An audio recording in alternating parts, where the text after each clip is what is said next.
Jambo lingine muhimu, tunafahamu kwamba kanisa lina haki na wajibu wa kimaadili wa kuukemea ulimwengu pale ambapo haki inakiukwa, maadili yanaporomoka na utu wa mwanadamu unapodhalilishwa. Kanisa lina haki ya kukemea na kutoa sauti ya unabii kwa ulimwengu.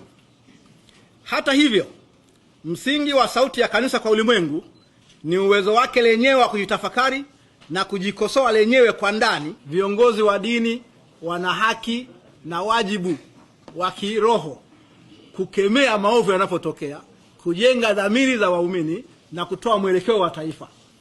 Kwa hiyo walikuwa na haki ya kusema waliosema. Kasoro ni moja tu. Uongeaji wa viongozi wa kidini hauwezi ukawa sawasawa na uongeaji wa mpinzani katika siasa. Lugha wanayotumia viongozi wa dini inapaswa iwe ni lugha ya kidini, lugha ya kichungaji, lugha ya kimaadili.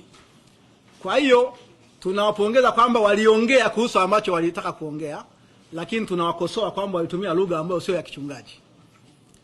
Na frequency ya matamko vile vile. Kiongozi wa dini anapozungumza mara moja, unawaruhusu watu wafanye tafakari ya alichosema. Sio sawa sawa kwa maoni yangu kiongozi wa dini kutoa tamko leo, akatoa tamko kesho, akatoa tamko kesho kutwa.